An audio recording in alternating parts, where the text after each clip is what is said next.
In 2026, the first spacecraft will make its way toward Mars, and if everything goes according to plan, the first crewed missions will follow in 2028. For the first time in history, humanity will become a species living on more than one planet. From that point on, the frequency of flights is expected to grow at an exponential rate, with the long-term aim of establishing a fully self-sustaining city within roughly 20 years. But how exactly do we get there?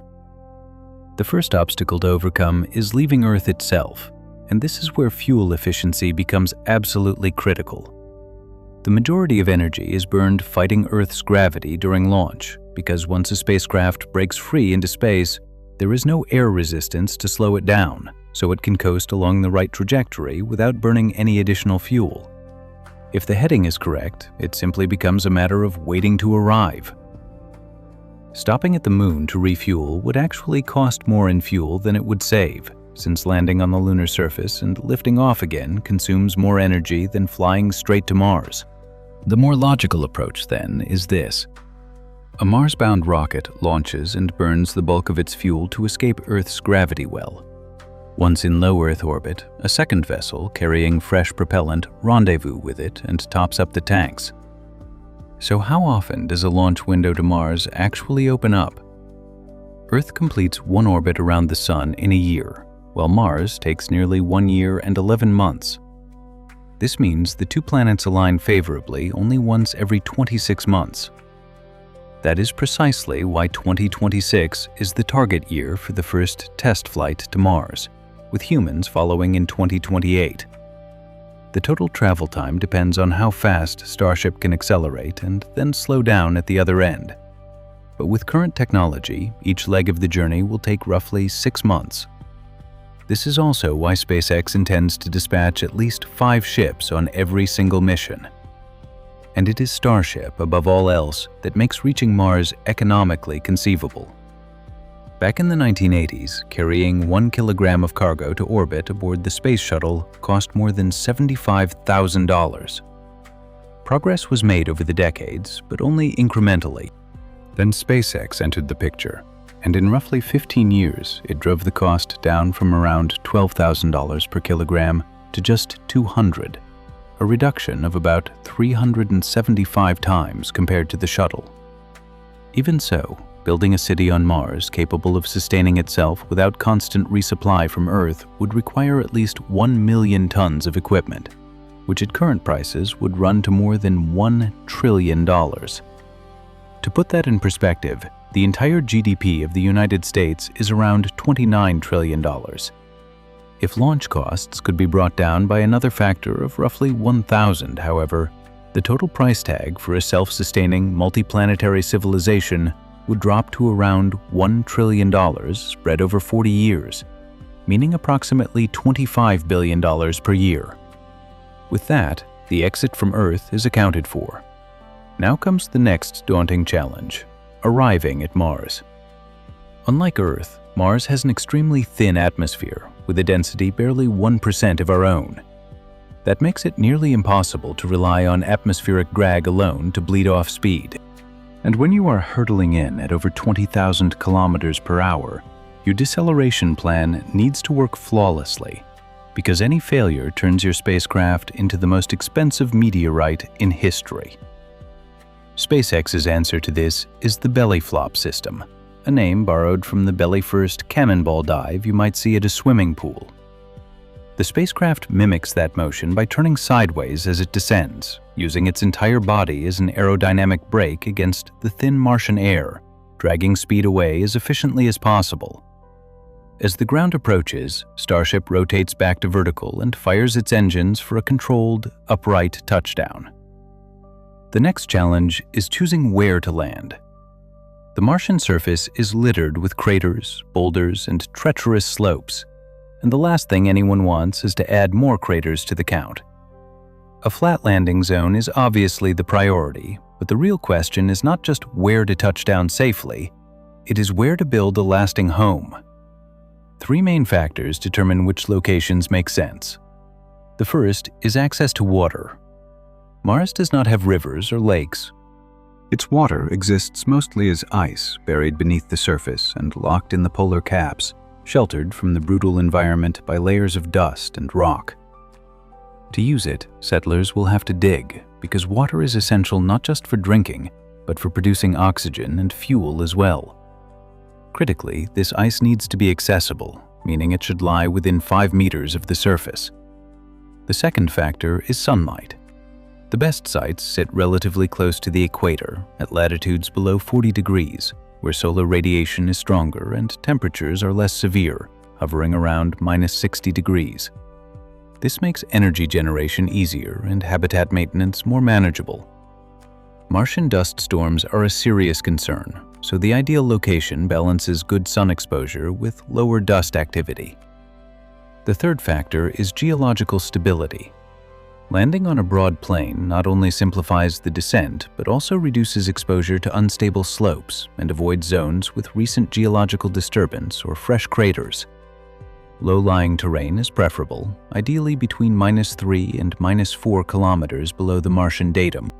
At those elevations, the atmosphere is marginally thicker, which helps during landing, moderates temperature swings, and makes it easier to capture the carbon dioxide needed to generate oxygen and fuel. Applying all 3 criteria together, where does that leave us? On a standard map of Mars, the differences are hard to read, but on a topographic map, where red marks high ground and blue marks low ground, the options become much clearer.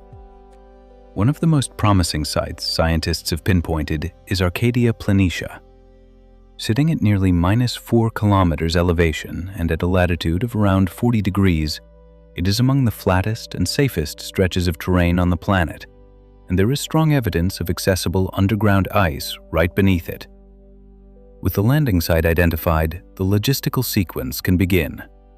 In 2026, 5 uncrewed cargo ships will be sent ahead with one primary objective: to confirm that water is actually present and reachable, while also mapping any hazards on the ground. Beyond scouting, these ships will begin deploying the power generation, mining, and life support systems that crews will depend on once they arrive. That brings us to 2028, when at least 2 crewed vessels and 2 additional cargo ships are expected to land, carrying more equipment and supplies. If serious complications arise, however, crewed flights will be pushed back by another 2 years. Among the first priorities for those early crews will be constructing a fuel production plant, using the water and carbon dioxide already present in the Martian environment to generate the methane and oxygen that Starship runs on. They will also need to establish a starter base as the foundation for everything that follows, and to prepare the site for expansion toward eventual self-sufficiency. How will that future settlement be organized? SpaceX envisions a 4-phase development arc. The first phase is a minimal outpost, the second is a mid-sized base, the third begins to resemble a small colony, and the fourth and final phase is a complete, fully self-sustaining city. Getting from Phase 1 to Phase 4 revolves around 8 essential pillars: energy, oxygen, water, food, radiation, dust, infrastructure, and population. Start with population. SpaceX's goal is to reach 1 million residents within 2 to 3 decades. The buildup would be gradual. First, a small group of highly skilled specialists would be dispatched to carry out the foundational work at the base. Given the risks involved, sponsoring organizations would compensate these early workers very generously. As the settlement matures and is deemed reasonably safe, the broader population would eventually pay their own way, whether through personal savings, employment contracts that offset the cost, or loans.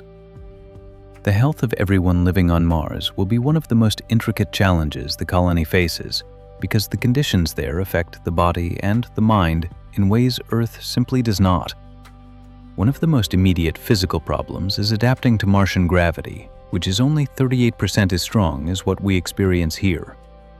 Over time, that reduced pull causes bone density loss, muscle atrophy, and cardiovascular deterioration, demanding rigorous exercise routines, habitats equipped with simulated gravity, and tailored medical protocols. Then there is the psychological dimension. Colonists will be roughly 225 million kilometers from Earth, with communication delays ranging from 3 to 22 minutes, depending on where the two planets sit in their orbits. Combined with the absence of the natural stimulation people take for granted on Earth, this isolation can breed stress, anxiety, depression, and interpersonal conflict. The solution lies in designing living spaces that feel genuinely comfortable, offering a range of leisure activities and maintaining access to ongoing psychological support. Radiation presents another serious health threat. Mars lacks a meaningful magnetic field, and its atmosphere is too thin to provide adequate shielding, leaving the surface exposed to both solar and cosmic radiation at levels roughly 50 times higher than those on Earth's surface. This significantly raises the risk of cancer and degenerative conditions. SpaceX and NASA are working on advanced shielding materials for spacecraft and habitats. Looking further ahead, deploying artificial magnetic fields to deflect charged particles is one possibility, mimicking the protective role of Earth's magnetosphere. A more immediate and less complex option is covering habitats with layers of Martian regolith, the fine surface dust, which acts as a natural radiation barrier. A layer of water would also be highly effective given its strong capacity to absorb energetic particles. That same regolith, however, is a persistent nuisance in its own right. It is extraordinarily fine, abrasive, and carries an electrostatic charge, meaning it clings to every surface it touches and grinds down equipment over time. Worse, it contains toxic perchlorates that become a health hazard when inhaled. Managing these risks requires sophisticated filtration systems, pressure-sealed suits, and rigorous contamination protocols inside living areas. Regolith also degrades the performance of solar panels, which are central to the colony's energy strategy. On Mars, solar panels are only about 40% as effective as they are on Earth to begin with, and during dust storms they can be buried under fine particles, slashing their output even further. These storms can persist for weeks and sweep across enormous portions of the planet. Automated cleaning systems will be essential, but so will diversifying the energy mix, with nuclear power as the primary backup and wind energy playing a secondary role depending on the location. Oxygen is equally non-negotiable, and fortunately, a proven solution already exists. Mars's atmosphere is overwhelmingly composed of carbon dioxide, with almost no free oxygen for humans to breathe. NASA developed a device called MOXIE, which was successfully tested aboard the Perseverance rover that has been operating on Mars since 2021. MOXIE pulls carbon dioxide from the atmosphere and heats it to around 800 degrees, splitting it into oxygen and carbon monoxide. The oxygen is fed into the habitat to make it breathable, while the carbon monoxide is used in the production of methane, the fuel that powers Starship alongside oxygen. Water on Mars can be broken down through electrolysis as well, splitting molecules into oxygen and hydrogen, where the hydrogen also feeds into methane synthesis. Water, beyond its role in fuel and oxygen production, is essential for drinking, growing food, and basic hygiene. To extract subsurface ice, a system called red water, designed specifically to drill into and recover water from the Martian underground, shows considerable promise. And beyond supplying the colony, it could also open up valuable scientific discoveries about the planet itself. As for food, cultivating crops on a world without fertile soil, without rain, and under a completely hostile climate will require creative and resourceful solutions. Greenhouses represent one of the most practical approaches, and within them, hydroponic systems, where plant roots sit in nutrient-rich water, and aeroponic systems, where roots hang suspended in air and are misted with nutrients, offer viable paths forward.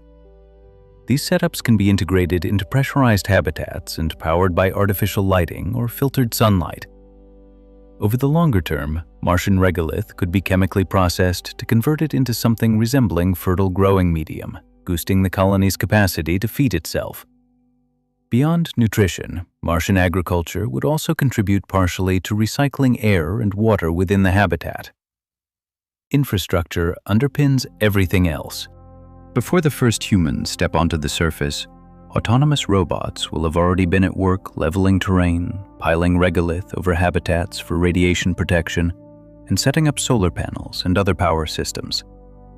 The initial structures will be built on Earth, broken down for transport and assembled on Mars, engineered to be modular and capable of deploying either automatically or with minimal human help.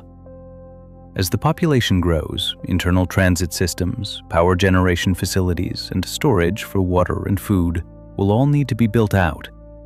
Martian regolith could again play a useful role here, whether compressed into structural bricks or fed into advanced three-dimensional printers to fabricate building components on site, reducing the need to haul construction materials across the solar system.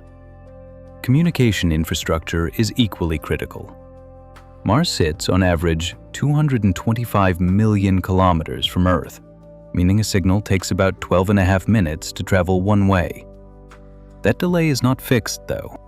When the planets are at their closest approach, it shrinks to just 3 minutes, and at maximum separation, it stretches to 22 minutes. To bridge this gap, SpaceX has proposed MarsLink, essentially a version of its Starlink satellite network adapted for Mars orbit. The constellation would use advanced laser communication technology, starting at a data rate of 4 megabits per second, with the ambition of eventually reaching 1 petabit per second. MarsLink would give both worlds a reliable, continuous link for transmitting images, scientific findings, and day-to-day communications, while also serving as a navigation and coordination backbone for missions and the growing colony. Every dream has a price. Who pays it, and what is the return? Early on, space agencies like NASA and ESA will shoulder a significant share of costs, motivated by scientific and strategic interests, while companies like SpaceX work to drive expenses down through reusable hardware, large-scale manufacturing, and private investment. Space tourism is one of the earliest and clearest revenue streams. Whether it is a short arc around the Moon or a longer journey to Mars, the chance to leave Earth entirely will appeal to more people than many might assume. If individuals today are willing to pay extraordinary sums to visit remote places like Antarctica, it is not hard to imagine what they would pay for a Martian experience. At an estimated price of around 30,000 euros per person, attracting roughly 50,000 travelers per year would generate about 1.5 billion euros in annual gross revenue. Not a dominant market, but a profitable foundation. The Moon, Mars, and the asteroid belt between them could eventually become extraction hubs for rare and valuable materials, including helium-3, platinum, rhodium, and ruthenium, all of which are vital to high-end industries. Technological and logistical barriers keep this firmly in the long-term column for now, but it remains a real prospect. Mars could also generate unusual secondary markets, from fragments of Martian rock to time capsules and symbolic keepsakes, turning emotional connection to the red planet into a commercial category of its own. Further down the road, selling taxed land plots and private habitats could give rise to an entirely new interplanetary real estate sector. Beyond economics, the push to colonize Mars will catalyze a wave of technological magnitude comparable in scale to what was driven by the 2 world wars. Even if the colony never reaches full self-sufficiency, the tools and systems invented to keep people alive on Mars could reshape sustainability on Earth, offering new ways to address climate change and resource depletion. But the deepest reason for going is the survival of the species itself.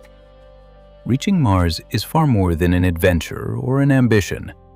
It is an insurance policy for civilization.